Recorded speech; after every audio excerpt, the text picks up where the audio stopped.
тухайн одоо хуулиудагч нар бол одоогийн үндэслэлд болон журмуудаас бол төдийгүй одоо агуулгад бол хол зөвлөд хуульчлаа байгаа нь харагддаг. За яг зүгээр та бүхний гар дээр гарын авах дээр бол нийт бол харьцуулт хийсэн бол байж байгаа. Тэгэхээр тийм ноцтой зөвлөлтөй асуудлууд бол гарч ирэх. За би энэ эрүүгийн байцаа шийдэх бол одоо 48 дугаар бүлэгт тэр 2007 онд хуульчилсан хялбаршуулсан журмтай зохицуултыг бүгдийг ярих байгаа. Слайдын дээр зөвхөн одоо энэ онцлогууд нь юу байна вэ? Хялбаршуулсан журмаар хэрэгэн шийдвэрлэх ажиллагааны үндэслэл ба журмууд нь юугаар онцлогтой болов гэдэг талаас нь бол та бүхэнд одоо орчин мэдээлэл гаргаж ирлээ. За энэ хэцүү шинжилгээний давталыг ярих болж. За энэ яг би таад дээрээс хамаарх бүхнээс бол энэ жижигхэн одоо зүйлсийг бол харуулж байна. Одоогийн эргэн байцаа шийдвэрлэх 414-1 хялбаршуулсан журмаар хэрэгэн шийдвэрлэх ажиллагааны үндэслэлүүдийг бол энэ орон чиглэлээр та бүхэн одоо мэдж байна.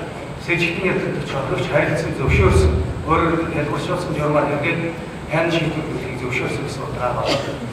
За нэмэх нь хүсэл гаргасан бөгөөд өөрөөр хэлбэл эдгээр оролцогч хүсэл гаргаад за дэм тэрэг үйлснэ хүлээн зөвшөөрч за хохирлын талаар хохирч маргаагүй нөхцөл тул хялбаршуулсан журмаар хэрэг үүтгэх ажиллагаа явуулдаг байна.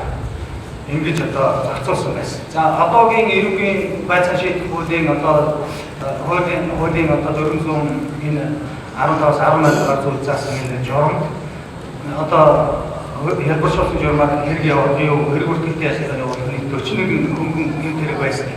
Биднээс бол санаж хэрэгтэй. За одоо эрүүгийн хэрэгэн шийдвэрлэх тухай 17 дугаар бүлэгт бол хялбаршуулсан журмаар хэрэгэн шийдвэрлэх ажиллагааны зохицуулалт орж ирсэн нь дараах үндэслэлүүдээр явагдахаар байна. За энэ таавал дараа нь асуухаа гэж бодож байна. За нэгдүгээр ялгагдагч гэмт үйлдсэн гэмт буруугаар хүлээн зөвшөөрч хялбаршуулсан журмаар хэрэгийг хяналт шийдвэрлэх тухай үзэгдээ болохоор гаргасан. За энэ нөхцөл бол нэгдүгээр нь. Хоёрт нь болохоор за энэ улаан улсын хэсгийн таавал харчаараа од тохроо энд явагдах ёстой өчигдөр оршоо өгөхөөр бол хэлсэн. Бид бас энэ яд наймалтай холбоотой асуудлыг баг өөрчлөлтлөө шүү гэж одоо ер нь ярьсныг бол бид одоо эргээд санах хэрэгтэй болж байна. Тэгэхээр бүсэлт нь энэ хохирд нөхөн төлсөн байдалд орсон эсвэл хохирд нөхөн төлөхөө илэрхийлж хохирогчтой эвдэрсэн гэсэн ийм одоо үндсэн төлөвүүдийг бол тохиолны туршуулсан журмаар хэрэгжиж шийдвэрлэх ажиллагаа явуулах бол одоо хол үндэслэлүүд болно гэж орж ирсэн. За ингээд энэ хялбаршуулсан журмаар хэрэг бүртгэлийн ажиллагаа явуулах хэргийн хүрээ хязгаарлалт асар өссөн байна гэж мэднэ. Одоо энэ хялбаршуулсан журмтай холбоотой зохицуултыг та бүхэн одоо гарын авах дээрээс харах юм бол ер нь 8 жилээс жил хүртэл 20 ял шийдэх хэрэгүүдийг одоо хялбаршуулсан байдлаар мөрдөн шалгах ажиллагаа явуулах, хэргийг хэн шийдвэрлэх ажиллагаа явуулах болохоор зохицуулсан нь бол хэргийн одоо тэр тоо хязгаарлалт харьцан нэмэгдсэн гэсэн утгаар бол та шууд ойлгох болж байна. За ингээд энэ нөхцөл хангалтсан тохиолдолд биднүүд энэ хялбаршуулсан журмаар хэрэгжиж шийдвэрлэх ажиллагааны хэцүү зүйлийг энэ бол ажиллах болцоотой болж байна. За энэ нэг төрөний үндэслэлээр байгаа энэ тэгээ удаалуулаад зүгээр ялгагдагч гэмтэр үйлсэн гэм бурууга бүхэн зөвшөөрч гэдэг үгэн дээр та бүхэн хойж бас одоо онлын гэхгүй зүгээр маргаан гэдэг юм уу тийм юмнуудыг өөрөгийн зүгээр энэ дээр нэгж маргаахгүйгээр хэлбэлээ энэ өөрөө сайн дураараа гэдгийг бол нэгдүгээр ойлгоод энэ ямар хэлбэрээр ялгагдагч гэмтэр үйлсний бүхэн зөвшөөрүүлэх тийм оролдлого хийхийг бол хязгаарласан тодорхой зохицуултыг бол оруулж ирсэн нэг 14-ийн 4 хэсэгт бол зааж ирсэн харуулж. За ялгагдагч гэмтэр үйлсэн гэм бурууг бүхэн зөвшөөрүүлэх шаардлагагүй алуулах хориг энэ бол гэмтэр үйлсний бүхэн зөвшөөрүүлэх хийж байгаа одоо энэ эрүүгийн шүүмжтэй холбоотсон ийм одоо асуудал үүсэж байгаа гэдэг талаас бол энэ хязгаарлалтыг бол бид одоо хандлагатай бол тэр хүмүүст хэлэх ёстой. Гэм буруугийн талаар та нар бүхэн зөвшөөрсөн гэдэг чинь юу гэсэн үг вэ гэж асуух юм бол энэ гэм бурууга бүхэн зөвшөөрсөн гэдэг нь сайн дурын юм шүү гэдэг талаас нь. За төмчлэн одоо өөрийнхөө тэр одоо гэдэг чин санаасаа гэмшсэн ийм одоо үйлдэлээр талаас нь бол тайлбарлах хэрэгтэй болохоор тайлбарлах ойлгох хэрэгтэй болохоор Мэдээж хэрэг одоо олон хүмүүс бол гэм буруу бүтээн зөвшөөрөх гэдэг удаанаар гэдэг шинжлэхийн одоо онцлог бол сэргээсэн маягтай ч юм уу. Ийм одоо процессыг бол баг өөрчилж байгаа шиг гэсэн юм асуулт гарч ирэх юм бол энийг хязгаарласан зохицуулалтууд энэ ажиллагаа хэрэглэх хэрэгцээ бол гарч ирэх юм аа гэсэн. Ийм одоо өмслүүдийг бол бас тодорхой хэрэгцээ зохицуулалт хязгаарлах юу хэмжих хэрэгцээ одоо болж байна. За энэ 8 жилээс дээш хугацаагаар одоо 20 хэмжээнд хэрэгт бол ялгуулсан журам хэрэг хэмжээнд төлөхөөр явагдахгүй гэж. За энэ дээр жижиг тайлбар хий. Өмнөх хэрэг одоо 44 байгаа хэргийн байцаан шийдэх хуулинд бол 44 төрлийн энэ хэрэгтэй зуршуулсан журмаар хэрэг бүртгэж ясна явуулдаг байсан байгаа. Тэгэхээр энэ ийг бодол ухаанаар энэ 2007 онд энэ өөрчлөлт орж ирснээс хойш багахан хугацаанд энэ хөнгөвтөр гэмтэлгүүдийг яагаад хэлбэршүүлсэн журмаар одоо бүрдүүлж ажиллагаа хэрэг хэмжээнд ажиллагаа явуулж болохгүй гэдэг он практикийн боловсрол маргаан өргөсний эцэс магадгүй энэ хэлбэршүүлсэн журам практик хэрэгжихтэй хэдийгээр жаахан нугдаа гарч хэлбэршүүлсэн хэрэгжихгүй болох ажиллагаа болсон боловч бодтой дээр бол энэ бас одоо тэр практикт бол зардал чиглэлтэй хөрөнгө хэмжээс хаваад энэ хэрэгцээний энэ зөвхөн одоо энэ механизм ажиллаад ирэхээр ер нь хүний хэрэгчлэлээр богино хугацаанд сэргээн нэгдэх болоод тэр шудрагсны одоо тогтцоо өгчүүлэх нэрийг хэрэгцээтэй зөвцөлт юм байна гэдэг. Энэ удаагийн эрүүгийн хэмжээнд төлөвлөлтөй хуулиар бол өөрчлөж өгсөний даваа харж байна. Тэгэхээр энэ бол практикт өөр нөлөөгөө өгж байгаа гэсэн үг. Эдгээр жаахан буруу болоод хэрэгцсэн боловч. За тэгээд цаашаа яваа юу ингээд өөрчлөгчлөө цаашид бол энэ академи 8 жил хүртэл хугацаатай яг шийдгийг хийж болох хэрэгүүд дээр магадгүй ихтэй болоод ирэх юм бол ил цагаан хүн одоо амны хэрэг гэх юм одоо тодорхой хэмжээгээр хэрэгээ хүлээдэг одоо энэ хүн амны хэргийг үйлцээ этгээдүүдийн хэрэгт ч гэсэн магадгүй одоо барууны оронд бол төлөө баг бол билээ гүйлтгэлээ гэм бурууга хүлээж яг 8 айлцтай холбогдсон энэ юу харилцааг бол арай бас өөр төвшөнд гарах болцоотой бол ирээдүйд гэж харагдаж байна. Тийм учраас энэ 8 жил гэдэг энэ интервалыг бол тогтоож өгсөн гэж бид бодлоо. За энэ эрүүгийн энэ хэрэг үйлдвэрлэлийн ажиллагаа гэдэг бол ухаан юм шүү дээ. Энэ юу хүсэлтийг шийдвэрлэх ажиллагааны 17 төр жижигэн тайлбар гэдэг. Хэрэг үйлдвэрлэлийн үе шатнд бол энэ эзэн холбогдогчийг тогтоох буюу хэрэг энэ холбогдогчийг тогтоох үүднээс бол байцаан шийдэх тэр үе шат гэж яриад зарим судлаачид гэдэг юм одоо үзэж байгаа юу багш нар бол үе шат юм байна аяг үйлдвэрлэх гэж яриад байна. Энэ бол нэг ажиллагаа гэж нэг ярьж байгаа. Энэ хэрэг үйлдвэрлэлийн гэсэн энэ ажиллагааны эсрэг үе шатны хугацаанд бол ухаан эзэн холбогдогчийг тогтоох хүртэл ажиллагаа хийдэг. Баригдсан хоол эрүүгийн үүсгэж байхад магадгүй тухайн этгээдэд бид хэд бол эрүүгийн үүсгэж байгаа хэрэгцээтэй болж таны үйлцэн хэрэг дээр тухайн нэг биднээсийн одоо энэ нотлогдсон хэрэг үйлдвэрлэлийн шатлалд одоо энэ илэрсэн авагдсан баримтуудаар бол таны хэрэг ийм одоо шийдлийг наагдуулах ийм төрлийн хэрэг байж болохоор байгаа учраас одоо бид нарт авагдсан мэдээлэл ийм байгаа учраас та хэргийг эрүүгийн хэрэг үүсгэсэн цагаас хойш тийм ээ хэрэг үйлдвэрлэлийн юу хэлбэршүүлсэн журмаар эсвэл ердийн журмаар шийдвэрлэх болцоотой ингээд эрүүгийн хөргийн 7-гийн зургаар байгаа. Нөгөө гэмтрэг үйлцгийн буруугаар зөвшөөрсөн этгээдэд яг хандуулах гэдэг энэ эрүүгийн ерөнхий заасан энэ механизм бол ажил болцоотой болоод ирж байна. За энэ тэгэхээр зэрэг нэгүнгийн энэ хугацааг яагаад энэ асар богино хугацаад гэдэг юм уу мөрдөн байцаалтыг явуулахаар зааж өгсөн бэ гэхээр энэ тэр гэм буруугийн талаар явж маргаан багтаад байна. Хоёрдугаар бол тэр гэмтрэг дээр нотлогдсон зохих нөхцөл байдал эдийг нэг хүрчлэн тогтоох бол шаардлага болж байгаа. Ийм учраас л бид энэ хэлбэршүүлсэн журмаар одоо энэ ердийн журмаар хэрэг хэмжээнд төлөхөөс одоо олонх зохицуулалтаас харьцангуй богино хугацаа бол тавьж өгч байгаа. За тэгэхээр энэ бол эрүүгийн байцааны шийдэх хуулийн одоо тухайн холбогдох хэсгээс бол төдий өөрчлөлтөө өөрөөр хэлбэл яг тэр хугацаа байгаа гэдгийг боломжтой авсан бол ингээ харуулж. За ер нь богино хугацаа. За боловсроор энэ хэлбэршүүлсэн журмаар хэлбэршүүлсэн ажиллагаа хэлбэршүүлсэн журмаар хяд шийдвэрлэх ажиллагааны явцад одоо прокурор шилжиж орж ирсэн 14 хоногийн хугацаанд мөрдөн байцаалт явуулсан хэрэгүүдийг хянах асуудал бол ингээд жагсаасан байж байгаа. За 17 оны 4-р байна. Тэр таавар арчаараа за гэмтрэг үйлдсэн гэм бурууга сайн дураараа хүлээн зөвшөөрсөн юм уу гэдгийг манай прокурор үзэх хэрэгтэй байна. За энэ магадгүй нэг бацгийн авах бацгийн хоорол бэлгэлт мэдүүлэг авахтаа боловсон дуулгацын байгууллага гэдэг нь бол талбараас нь бас харж чадлаа гэсэн энэ утгаар авах болох юм байж байгаа байна. За энэ эрдэмтдийн 6-гийн 7 гэдэг бол одоо Бетросын төрөний саяны миний дурдаад байгаа гэмбурга өдөө зөвшөөрсөн бичгийн хэргийг хэмжиж юу хэрэгтэй одоо яагаад болсон харилцаа байна. Энэ бол одоо хаана 8 жил хүртэл хугацаатай 20 шийдэх хэрэгүүдтэй хэрхэн яагаад болох юм бэ гэдэг буруу өдөө зөвшөөрсөн гэдэг.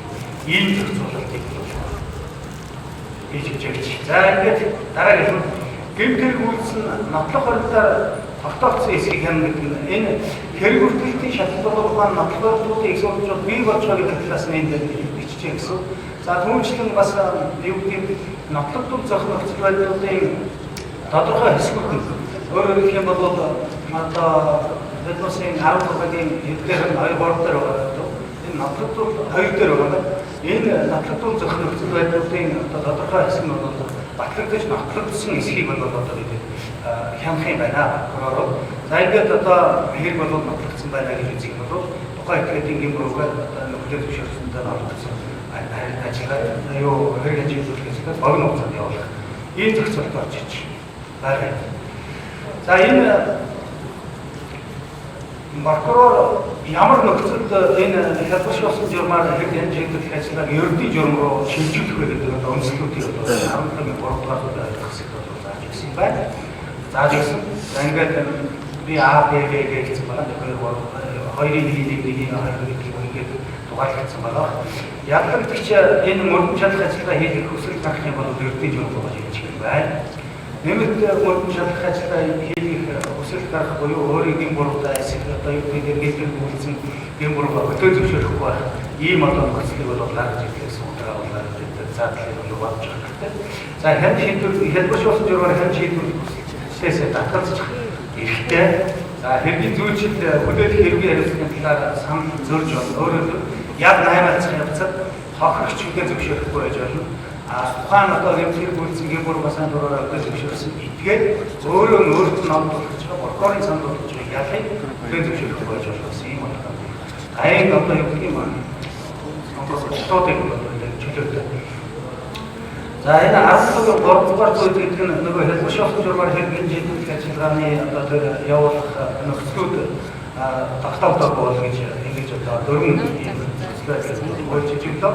За шүүх хуралдаанаар хянах нөхцөл байдлыг манай шүүгч нар ингэж харж байна. За энэ дээр бол нэг тийм айхтар одоо тайлбарлаад байх зүйл бол байгууллага за энэ бүсгийг хангаж явуулна. Энэ гэмтэр үйлсэн авахцаар батлагдсан эсхийг за гэдэг энийг ер нь харж байгаа. Онцлогтой зохицуулт бол одоо дээрээс тийм одоо хараагүй ямар ч үсэн одоо хэрэг ингэж хэлдэг юм бол прокурор юу харах ёстой, шүүгч нь юу харж шийдвэр гаргах ёстой бэ гэдгийг одоо тодорхойлж өгсөн юм байна. За яа шүүхээс сэргийлэх хугацааг хоёрхан тохиолдол байна. Шүүгдэгч хүсэлтээс татгалзах хэрэгтэй. За хэрэг татгалзвал одоо энийг шүүх хэлбэршүүлсэн журмаар хэргийг хэн шийдвэрлэх шийдвэрлэх тогтоох гэсэн юм бол цаачаа. За 17-гийн 4-р зүйлээс нөхцөл байдлын айл нэрийг хамтдаа өгдөг төрөний өсөлтүүдийг бол одоо айл нэрийг болоогүй нөхцөл байдал хангалттай бол одоо цаачаа гэсэн. За энэ одоо санаануудыг бид хэд бол одоо энэ хэлбэршүүлсэн журмаар ойлгож хэрэгтэй. Хугацааны хувьд бол одоо прокурор 72 цагийн дотор хэлбэршүүлсэн хэрэг бүртгэл юу мөрдөн байцаалт явуулсан 72 цагийн дотор хянаад хохирогч ядлагчийн хамт суужгаад ялын талаар ярилцаа. Хохирлын талаар маргаалгүй гэдгийг баталгаажуулж аваад за танд танд бол одоо юу гэх юм энэ үйл зэргүүдийн ангид таны үйлсэн одоо энэ хөнгөн муслимын хөнгөн гэдэг хохирол санаат орж байгаа гэсэн.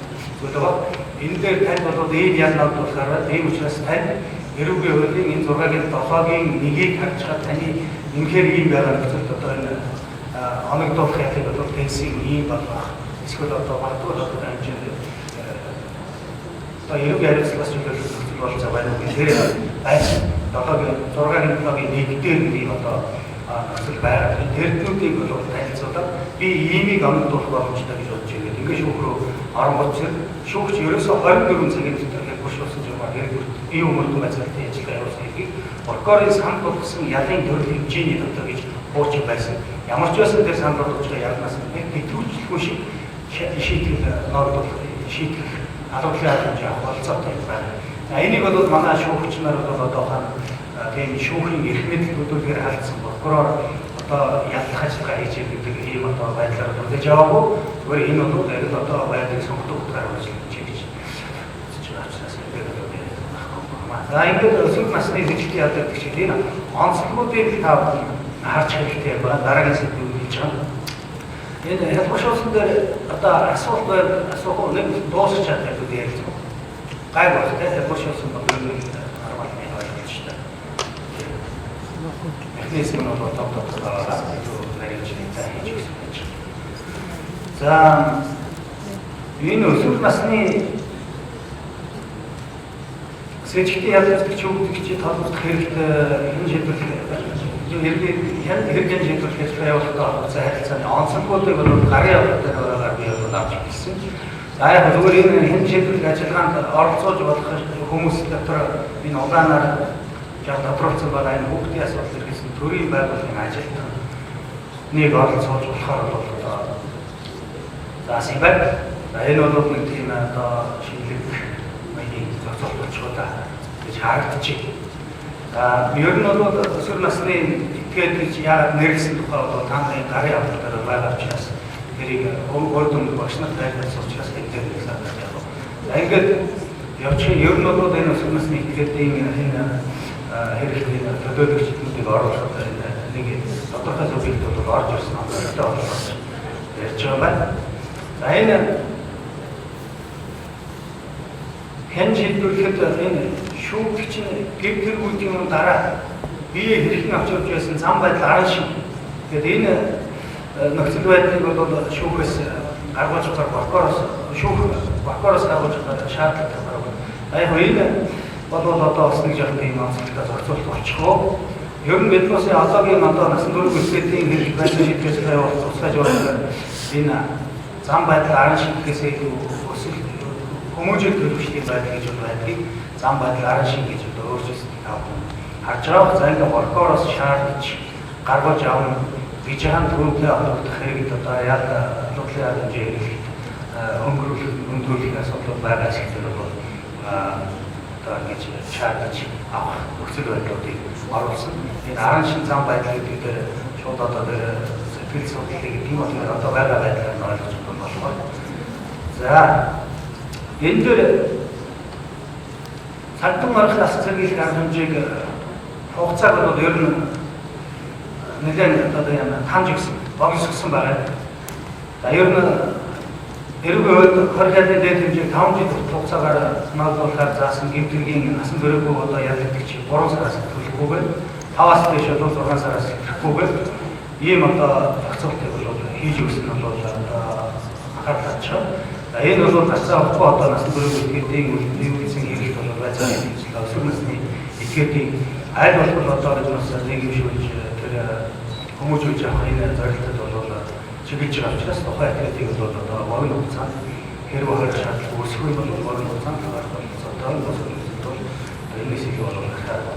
За ингэж одоо үүсгэж өглөө. За энэ бас л одоо хугацаа бол багассан байгааг харж байгаа ба 12 цаг гэснийг 6 цаг дотор бол түүний өмгөөлөгч байсан нөлөөлөгч хэрүүлийн гишүүд цагтаа орсон болон одоо 10 дээр хэрүүл барьж ирсэн тухай мэдгэнэ. За ийм одоо цаг хугацааг богино сууж гэсэн ийм төсвөлд оруулж ирлээ.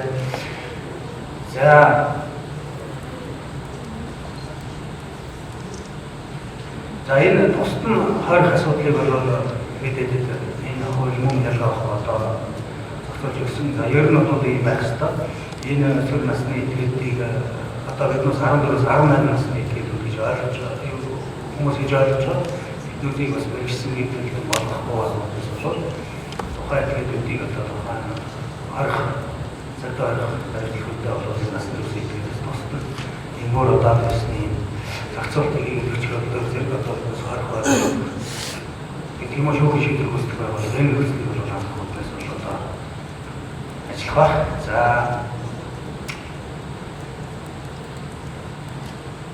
За энэ бол одоо байж байгаа асуудал цаашаа явж. За энэ бол одоо тэр асууж болох, тайлбарлаж болохоор бол заасан бол тав харж байгаа биз. За энэ иймэрхүү онцлогуд бол байгаа. Түүнээс биш бусд нь бол ерөнхийдөө бол биднүүдийн үндсэндээ одоогийн байцааг шийдэх үйл байдаг. Тэр үндсэн хэлбэрээр бол хичээж гэсэн. За эмнэлгийн чанартай албатай харж ирэх журам бол мөн ялгаа байхгүй. Одоогийн бас төдийд өөрчлөгдөв. Гэхдээ ганц нэг нэмэгдэж өөрчлөгдсөн орсон нэр томьёоны хувьд хэрэгсэн ийм юмнууд биднээс хэлсэн зааж байгаа. Магадгүй энэ сэтгцийн эмнэлэг эрүүл мэндийн тусламжтай асуудалтай ингээд оролцох байгаа. Энэ нэр томьёог бол одоо манай сэтгцийн юу вэ? Сэтгцийн эрүүл мэндийн одоо олонх мэргэжлийн экспертүүдээс болоод авсан ийм нэр томьёог бол болж таарна. За ингээд цаашаа явуулчих. За энэ хэрэгсэх манай юу гэх эмнэлгийн чанартай албатай хэмжээ хэрэглэх үндэс дотор энэ өөртөө бол бусдад аюул учруулахааргүй бод гэдэг үг байлгүй. За энийг бол оруулж ирсэн. За ийм хэрэг харилцах чадваргүй ядлагчийн өөртөө эсвэл бусдад аюул учруулахаар бол тухайн нэг прокурор хэрэгсэхгүй болоод шийдвэрлэж болохоор зогсоосон байж байгаа. Ийм учраас бид одоо энэ онцлогийг бол ингэж хариулж байгаа. За энэ дээр бол одоо бид заавал нэг тайлбар бол шаардлагатай байх гэж бодож байна. Өөртөө бусдад аюул учруулахгүй гэдэг дээр бол тийм одоо нэг ноцтой өөр үсэг бол байхгүй болж байна. За шүүгчид бол одоо энэ юу эмнэлгийн чанартай албатай хэмжээ хэрэглэх одоо тэр эдийн албатай хянан хэлцээд за хэрэг хариуцах чадвартай орны ялгардуулах хэргийг прокурорт заах. За өөрт нь чөмтгийн сэтгцийн байдал өөртөө эсвэл бусдад аюул учруулахаар байвал эмнэлгийн чанартай албатай хэмжээ хэрэглэх сэтгцийн эрүүл мэндийн байгууллагад дэмжлүүлэх асран хамгаалагчид халамжлуулахаар шийдвэрлэх гэж за ингэ зохицуулсан. За энэ асран хамгаалагчид халамжлуулахаар шийдвэрлэх гэдэг нь бол харьцангуй шинэ зүйл байгаа харж байгаа.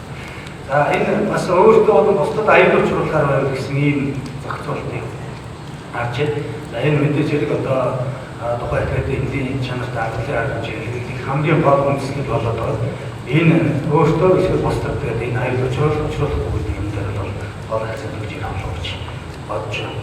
За мэдээж хэрэг энэ сэтгцийн эрүүл мэндийн байгууллагад дэмжлүүлэх болон энэ тодорхой хугацаагаар одоо халамжлуулахаар шийдвэрлсэн гэдгүүдийг одоо сэтгцийн хувьд хэрэг хариуцах чадвартай ялгардуулах үндэслэлтэй болоод ирэх юм бол магадгүй тодорхой хугацаагаар байсан тэр хугацааг тодорхой хэмжээнд одоо 20 хэл нандуулахаар бол юм бол тэр хугацааг нь бол одоо юу вэ 20 хэл ийм одоо тэр шийдэх хугацаанд бол орж тоглох зохицуулж ирсэн юм байна лээ. За учруулахааргүй бол аль нэг шийдвэрийг бол гаргах гэдэг ярьчихсан. За энэ хоёр дээр ийм шийдвэртэй айлыг гаргахаа гэж. За ийм одоо юу гэдэг эмнэлгийн чанартай албатай хэмжээтэй ийм онцлогтой юу зохицуулж гарч ирснээс биш. За төдийд одоо нэг тийм олон жил дагуулгыг эвдсэн тийм өөрчлөгдсөн юу зохицуулт бол ороогүй харьцангуй доктортой харьцангуй одоо юу гэдэг тодорхой хэмжээний барагт хэрэглэгдээд энэ бас хөрмөлөг өгсөний хувьд одоо ийм байдлаараа зохицсон байх гэдэг орж ирсэн байна лээ. За энэ хуулийн этгээдэд холбогдох хэрвээ иргэдийн хэмжээ бүлгээсээ явуулалтаа олгосон энэ 20 дугаар бүлгийн зохицуулт бол үнэхээр шинэ. Энэтэй холбогдсон одоо асуудлаар энэ тодорхой энэ 20 дугаар бүлгийн холбогдсон асуудлаар 2-3 хоногийн өмнө хууль зүйн үндэсний хөрөлтөнд өргөжлөлт одоо нэг шийдвэрлэлийн оролцоогоо болж байлаа. За тэрэн дээр би очиж одоо хэлцүүлсэн. Тэгэхээр энэтэй холбогдох асуудлуудын бүр энэ харьцуулалт өмнө хөгжлөгдсөн юм байх учраас тэр шинэлэг юмнуудын юм асуудал хуулийн дээр байгаа тэр үг агуулгаар харуулчих. За яг зүгээр энэ оршил болгоод хэлэхэд энэ хуулийн этгээдэд холбогдох эрүүгийн эрхтэй эрүүгийн хэмжээтэй ажиллагаа явуулах тусгай энэ журам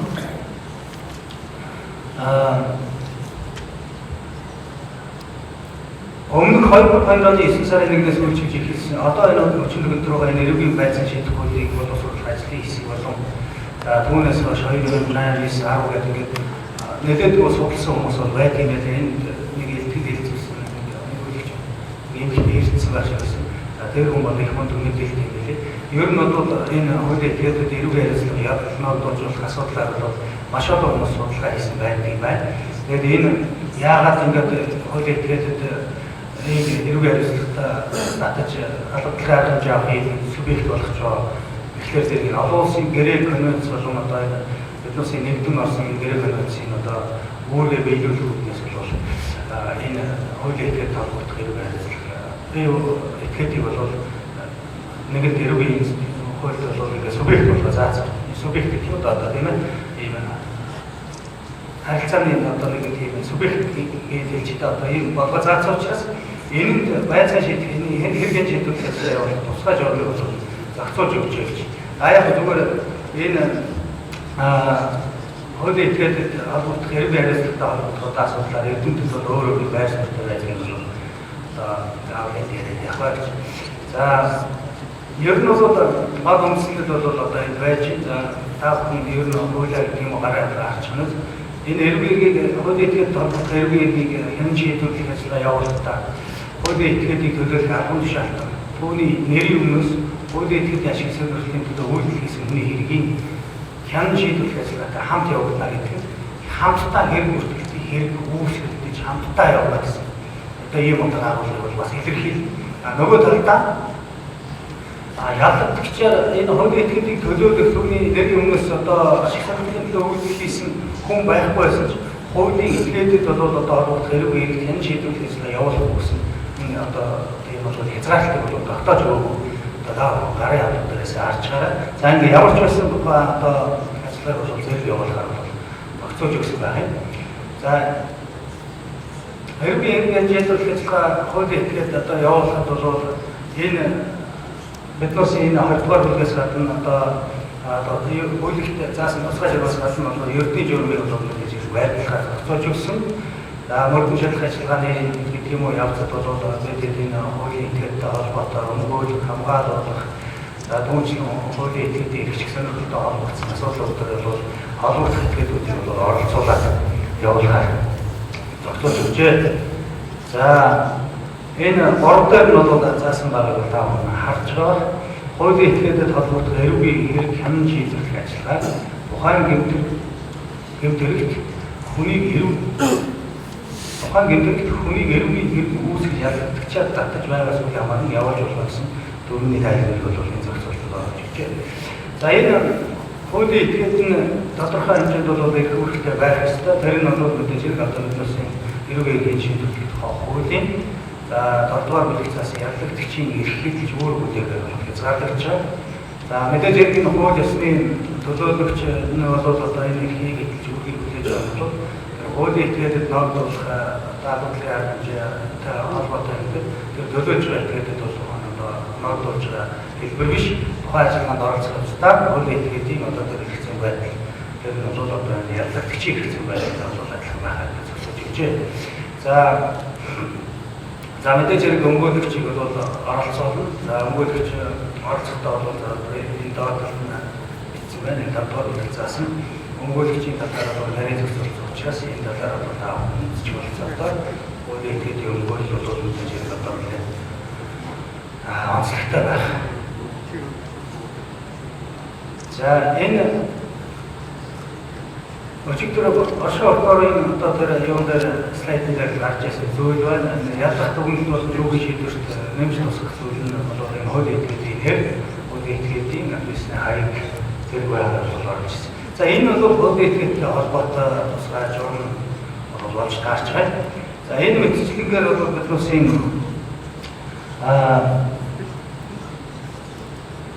миний харилцсан одоо энэ татавар танилцуулах шинжилгээ гэх юм уу одоо өөрийн зохицуултуудыг харуулах танилцуулга бол дуусч байна. За хэрвээ одоо боломжтой цаг бол асуулт би бас тодорхой хэмжээнд хариулт хийчих яа гэж.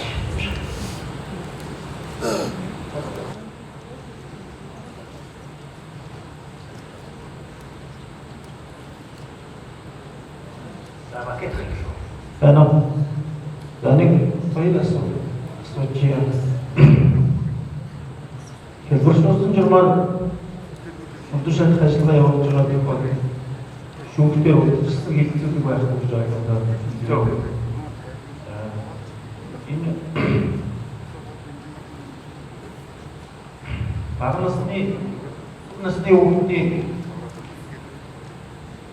ядарч шүүгчийн хувь байдлыг тогтоохдоо авийн нэг 5 дугаар зүйл дээр байна. Шүүх өсвөр насны шүүгчтэй холбогдох хэргийг хян шийдвэрлэх явц дараах мэдээлэл гаргаж өгөхийг прокуророос шаардж болно гэж байна. Энэ дээр болохоор биеийг хэрхэн авч явж байсан ам байдал амшин гэх энийг сэтгэл зүйчээр тогтоох гэсэн үг үү? Энийг тавын хоёр дээр болохоор гэмт хэрэг үйлдэх үедээ ямар нөхцөл байсан гэдгийг ойлгох. Яаж тогтох вэ гэсэн энэ тайлбар хийж өгнө үү? Яг бацаач хийх ажиллагаа явуулах замаар батал сэтгэл зүйчтэй хайцнууд үүнийг сэтгэл зүйн тодорхой хугацаанд ажиллагаа хийжсэн бол тухай тэндээс хэрв ялагдах зөвшөөрөл тухайн одоо сэтгцийн имчилгээг хийжсэн этгээдээс мэдээлэл авч болохоор тийм ээ зөвшөөрөл. Түүнээс биш гэрчээр асууж болохгүй хүмүүсийн тоонд бол энэ тухайн юу ялагдагчийг сэтгэл зүйн одоо тэр тусалцаа үзүүлэх явцдаа энэ талаар мэдүүлсэн сэтгэл зүйчээс мэдүүлэг авч болохгүй гэрчээр хийсэн байна. Нэр зөвшөөрөлттэй бол за ингэж тогтоож болно. Эцэг гэхээс нь асууж болж байна. Բայց энэ тодорхой ажиллагаа явуулах замаар баталж энэ бол баярлалаа бүсэх боломжтой. Тэгээд юу гэдэг энэ хуулийн этгээдийн хян шийдвэрлэх ажиллагааны явц төлөөлөгчийг хамлиж өгөхгүй бол прокурор өөрсдөө томилно гэдэг байна. Бичгээр мэдэгдэнэ гэдэг. Энэ дээр одоо өөрөө мэдээд шууд нэг хамтад явж байгаа.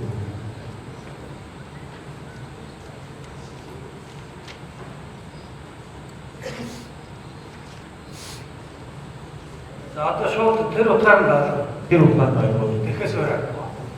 Тэрэн дээр одоо би дэлгэрэнгүй шууд таньдаад явахаас өөр байхгүй. Тэгэхээр тагтаа мэдээж өмгөөлөгчийг сонгох авахтай холбоотой тэр одоо урьдчилан тайлбарч таниулах баталтай өмгөөлөгч авах хэрэгтэй тэргээр асуудал одоо мэдээж орж ирсэн. Тэр өмгөөлөгч аваагүй байгаа зүйл бол тэр төрийн өмгөөл юу гэдэг нөгөө эрхцийн тусалцаа Одон хэлцээ үзүүлэгч төлбөрийн чадваргүй итгэхэд болон амтдах итгэхэд өмгөөлөл хэлцээ үзүүлэлт авах асуудал. Тэгээд шууд ангилаад өгч байх дээр нь хуульчтай авах гэдэг өгөх хаач.